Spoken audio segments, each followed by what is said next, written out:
वहीं बिहार के voter list पर लड़ाई अब चुनाव के बहिष्कार तक पहुंच गई है। बिहार विधानसभा में नेता प्रतिपक्ष ने एक सवाल के जवाब में कल कहा कि चुनाव बहिष्कार पर विचार किया जा सकता है। उनके इस बयान को बीजेपी और जेडीयू ने हार की आशंका से उपजी हताशा बताया।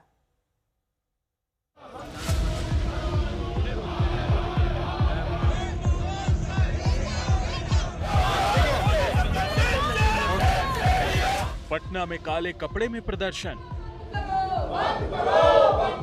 संसद भवन के मकर द्वार पर प्रदर्शन, बिहार विधानसभा में घमासान, संसद के दोनों सदनों में कोहराम। पटना से दिल्ली तक बिहार की मतदाता सूची के विशेष गहन पुनरीक्षण पर बवाल मचा है और बात चुनाव बहिष्कार पर आ गई है। चुनाव का आप लोग बाइकआउट कर देंगे, भाई अपना खुद से लड़ो और जो करना है नहीं हो सकता है, इस बात पे भी चर्चा हो सकती है। वो हम लोग देखेंगे कि जनता क्या चाहती है और सब लोगों का क्या राय है। अगर ऐसा करना पड़े, जब आप बेईमानी से सब कुछ आप तैयार कर रखे कि उसको इतना सीट देना, उसको इतना सीट देना है, तो चुनाव ही मत कराओ। तो इस पर देखा जाएगा क्या करना।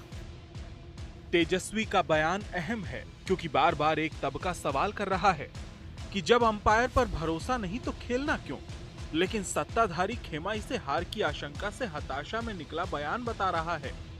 अरे जनता ने तो बहिष्कार कर करके आपको लोकसभा में 4 सीट पर लॉक कर दिया, तो अब तो निश्चित रूप से जैसे पिछड़े अल्पसंख्यक का जमीन लिखवा करके उनको आपने जमीन से बेदखल कर दिया, तो आपकी पार्टी बिहार में राजनीति से बेदखल होने की आशंका के चलते आप यह कह रहे हैं कि हम इस पर विचार करेंगे कि वोट के मामले में, चुनाव लड़ने के मामले में। अरे आपके पास भी विचार है, विचार सुनता है।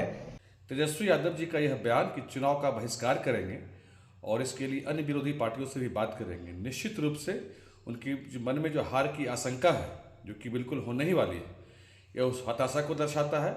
और यह लोकतंत्र की प्रक्रिया को धमकी देना, बताइए, मतलब ये तो लोकतांत्रिक प्रक्रिया को धमकी दे रहे हैं कि चुनाव का बहिष्कार करेंगे और लोगों से करवाएंगे। ये असंवैधानिक है, बिल्कुल गैर जिम्मेदाराना बयान इनका है। चुनाव आयोग निष्पक्ष वोट कराने के लिए प्रतिबद्ध है और वोटर लिस्ट का शुद्धिकरण आवश्यक है। बिहार में 24 जून को मतदाता सूची के विशेष गहन पुनरीक्षण का काम शुरू हुआ था। 25 जुलाई तक वोटरों से फॉर्म भरकर मांगे गए थे। विपक्ष का कहना है कि मतदाता सूची के पुनरीक्षण में इतनी जल्दबाजी क्यों की गई। बारिश बाढ़ का समय है, बहुत सारे वोटर कैसे गणना प्रपत्र भर पाएंगे। साथ ही आधार कार्ड को पहचान पत्र के रूप में स्वीकार न करने पर भी सवाल उठाए गए।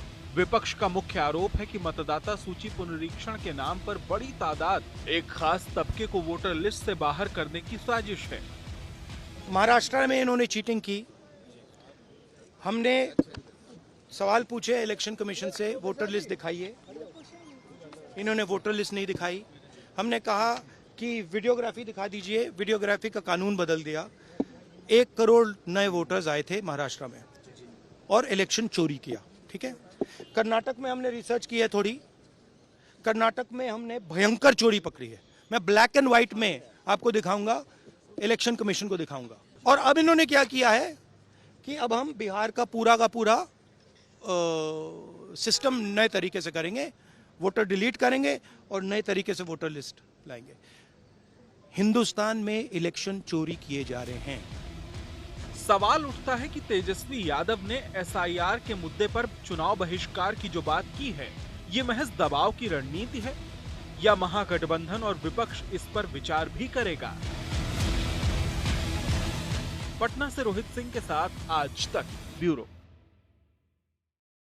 शशि भूषण मेरे सहयोगी जुड़ गए हैं तमाम जानकारी के साथ। शशि भूषण, जिस तरीके से तेजस्वी यादव ने कल संकेत दिए हैं कि महागठबंधन ये बॉयकॉट करेगा या फिर सिर्फ उनकी पार्टी करेगी, इस बारे में कोई स्पष्टीकरण है या सब एकजुट हैं इस मामले पर? देखिए, तेजस्वी यादव ने ये कहा ना कि हम इस पर विचार करेंगे कि अगर इसी तरह से एसआईआर की प्रक्रिया के तहत ही वोटर्स के नाम काटे जाएंगे तो हम इस बात पर चर्चा करेंगे अपने सहयोगियों से, महागठबंधन जो बिहार के अंदर है वो या इंडिया गठबंधन, इनके जो घटक दल के नेता हैं उनसे विचार विमर्श करेंगे और जनता से भी रायशुमारी करेंगे और उसके बाद ये फैसला भी ले सकते हैं कि जो चुनाव है उसका बहिष्कार किया जाए। और तेजस्वी यादव के इसी बयान ने बिहार की सियासत को एक बार फिर से गरमाया है। आप देखिए, संसद का सत्र हो या फिर बिहार विधानमंडल का सत्र, दोनों जगहों पर एसआईआर को लेकर के जो स्थिति हमने देखी है, विपक्षी ने जिस तरह से सत्ता पक्ष को घेरा है, और तेजस्वी यादव का कल का बयान, ये एक बहुत अहम मोड़ है। और अगर इस तरह की स्ट्रेटजी पर तेजस्वी यादव अपने सहयोगी दलों के साथ बढ़ते हैं तो बिहार चुनाव की तस्वीर क्या होगी ये समझा जा सकता है। हालांकि ये फैसला आसान नहीं होगा, लेकिन इस सबके बावजूद तेजस्वी यादव एक दबाव बनाने की कोशिश तो जरूर कर रहे हैं कि एसआईआर जो चलाया जा रहा है बिहार में वो सही नहीं है, या उस पर जो आशंकाएं हैं उन आशंकाओं को वो सामने रख रहे हैं। कुछ डिमांड्स जो हैं आधार और बाकी आईडी को शामिल किए जाने को लेकर के वो डिमांड भी वो सामने रख रहे हैं। आज 11 बजे विधानसभा की कार्यवाही शुरू होगी। देखना होगा सदन के अंदर विपक्ष का रुख क्या रहता है। ठीक है, बहुत बहुत शुक्रिया इस तमाम जानकारी के लिए आपका।